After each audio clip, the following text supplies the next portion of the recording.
Welcome back to the Dog Dish. I'm your host, Dwayne Daugherty, and this is part 2 of our traditional Irish-American, New England-style corned beef, cabbage, and potato St. Patrick's Day dinner.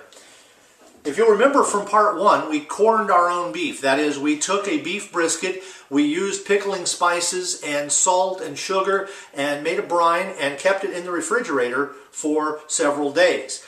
We're going to take that now and we're going to turn that into our supper. I mentioned that we're going to talk a little bit more about Ireland in this episode as well, and we're going to do this by basically doing this in 3 parts. First of all, we've got to get this meat ready to go because the meat takes 2 to 2.5 hours to cook before you can even begin to put the vegetables in it, depending on the size of the meat, obviously.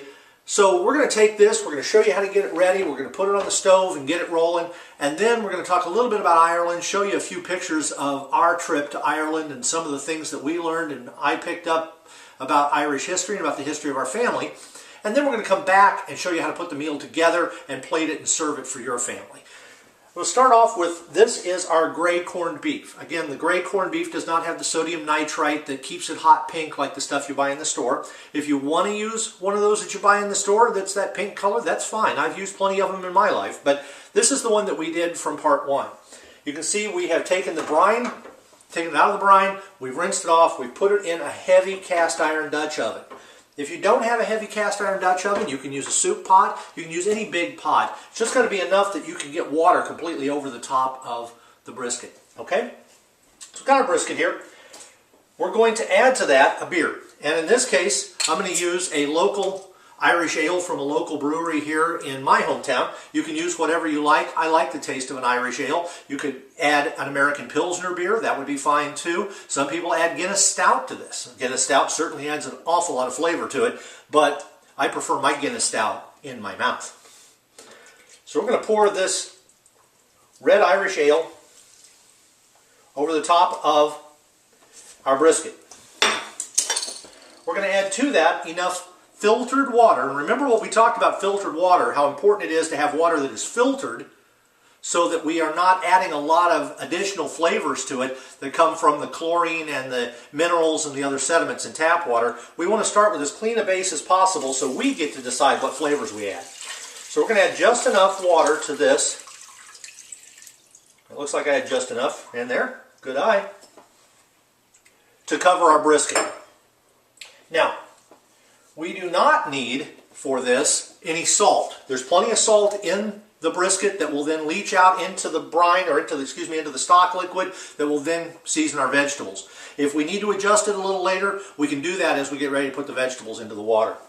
What we do want to add, though, again, we want a couple of bay leaves. So we want to add a couple of bay leaves to this. A very traditional flavor in this. We also want to add to this some allspice. Remember I told you before, allspice is not all spices, it's just one spice. But it's a really good flavor for this, and I'm going to add about a 1/4 teaspoon, which equals about maybe 8 or 10 corns. And then I want to also add some peppercorn. Now, you'll notice I am using a multicolored peppercorn, which I really like in this. If you want to use black peppercorns, that's fine.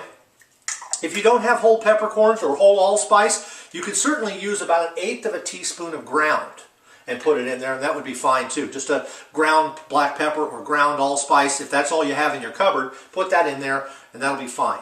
So here's our basic seasonings for this pot. Now what we want to do is we want to put our lid on the pot and we bring this pot up to a high rolling boil. You want to keep an eye on it so that it doesn't boil over. Of course, that could create a real mess and a real hazard in your kitchen.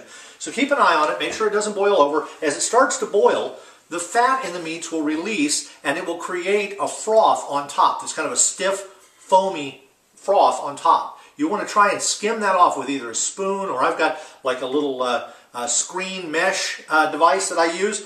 Skim that off because that will make you a more clear broth for your vegetables later, and it'll be a much better broth. So we'll go ahead then, get this started, and we're going to come back, we're going to talk a little bit more about Ireland, and then after that, we're going to show you how this all comes together. Stay with us. Oh, that's a little bit more room there.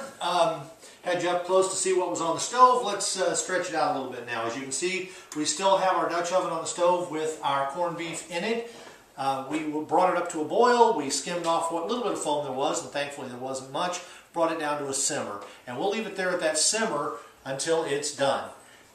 Promised you a little bit more information about Ireland. And we had the opportunity to go to Ireland a few years ago and actually spend St. Patrick's Day in Ireland. And so, tell you just a little bit about that whole trip. It started with a class project from my youngest daughter Morgan, who came home with an assignment that the teacher asked her to learn more about the history of her family name. And so she asked me, where is the name Doherty from? And I said, it's from Ireland. And she said, yeah, but where? What do you know about it? And I had to be honest with her, I really didn't know all that much. I'd heard we were from County Cork. I didn't know much of anything else.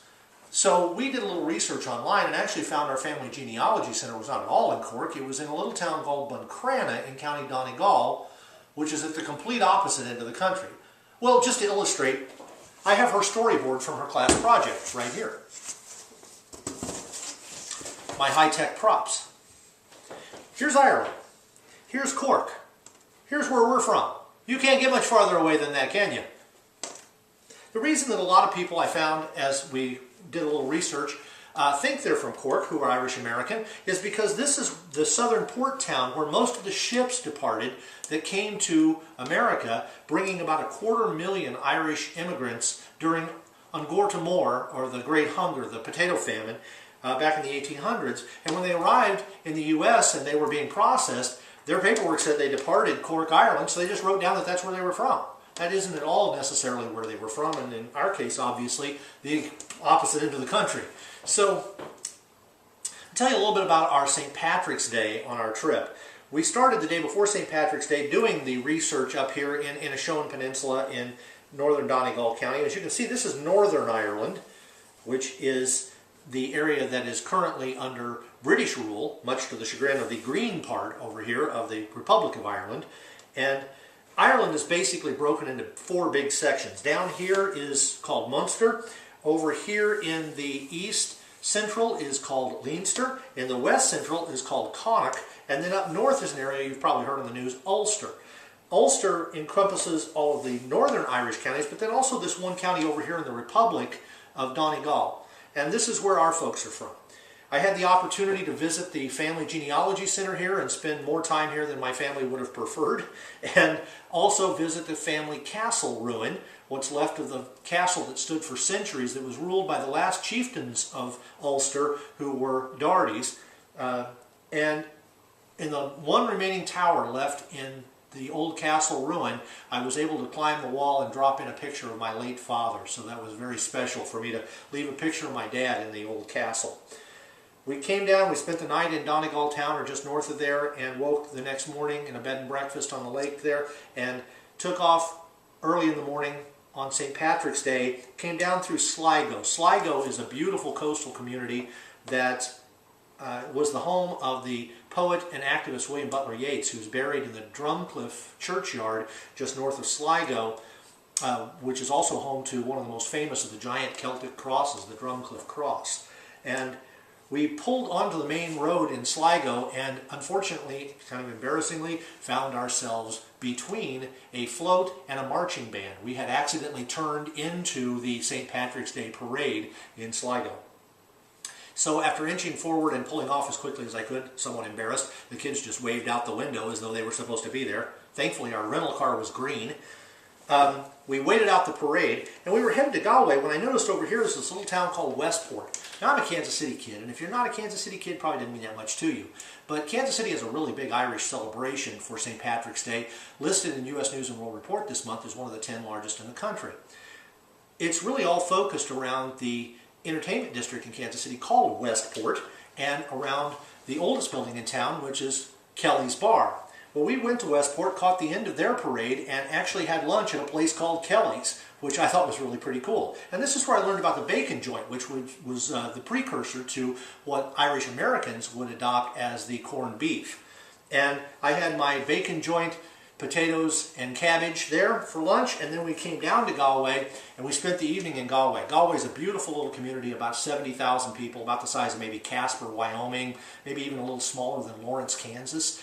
And but it's the cultural center of Ireland. It's where the Irish Art Institute is. It's full of artists and artisans and street musicians and dancers. And we were told before we left that the Irish don't celebrate St. Patrick's the way we do, that it's some kind of a holy day and everybody goes to Mass. Well, they may go to Mass, but they sure party at night.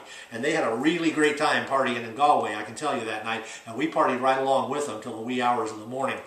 That was our experience in St. Patrick's Day in Ireland. And if you ever have the opportunity to go, I really recommend it. What a gracious and wonderful country. I'm going to leave you with a few pictures from our trip, and then when we come back, we're going to show through the miracle of YouTube how all of this comes together. Stay with us.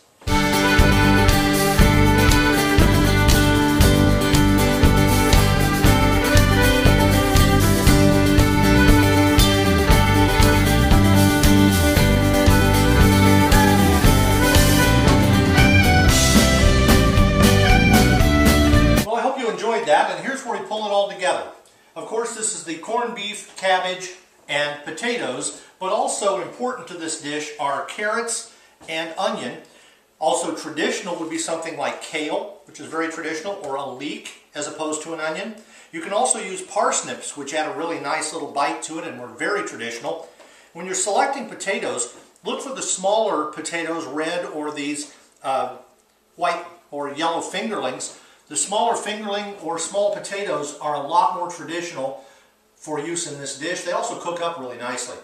So the first thing we're going to do is we're going to take our beef out, and I'm going to put it into another container to rest. What I have here is a ceramic container that I use for this purpose. Oh, what a beautiful piece of meat. Look at that thing. We'll put that in here, and I will ladle onto it just a little bit of the broth to help keep it moist and warm while it rests. It's very important for large pieces of meat to rest. The resting allows for the meat's juices to redistribute, for the meat to settle, and it makes it easier to cut and much more moist and tender and flavorful. You also want to, at this time, taste your broth. I told you before that we can always re-season the broth. Here's where we find out if it needs it. I'm going to say no. I think it's good. I think it's perfect. I've got a lot of the vegetables already cut in the pot for the sake of time, but you want to cut your carrot. You want to peel it, wash it, peel it, trim it, and cut it into pieces that are, about an inch or so in size. They'll cook up nice and evenly. I like then to take my small potatoes and cut them into quarters, which allows them to cook at a similar time. You take your onion, and you want your onion to be cut into maybe 1/4 inch to 1/2 inch thick slices, and then I like to take them and quarter them. So they wind up with the onion looking something like this. And then I take about a 1/2 head of cabbage, and I cut it into wedges. Usually a 1/2 head I can cut into 4 wedges, and then I cut those wedges into 3 pieces each, and then each of the wedges will come out something like this, and I will put those in there, and that will be my vegetables. If you want to add the parsnips, or you want to add a leek or some kale or something like that, you can certainly do that at this time. What I want to do now, though, is I'm going to put the lid back on it. I'm going to turn this back on to about medium-high, bring it back up to a boil, reduce it back down to a simmer. It will take about 15 minutes then for the vegetables to be completely done, and at that point it's ready to plate up and serve. And as we roll out, I'm going to show you what this looks like plated and ready for your family to eat. I told you I don't like to cook with Guinness. Here's where I bring the Guinness to the party. Oh, I love that stuff. If you're like me and you like a pint of Guinness, or you like a little bit of your favorite Irish whiskey, enjoy that responsibly on St. Patrick's Day. Designate a driver. Come back to us safely next time. We'll look forward to seeing you again the next time on the Dog Dish. And Slainte. Take care.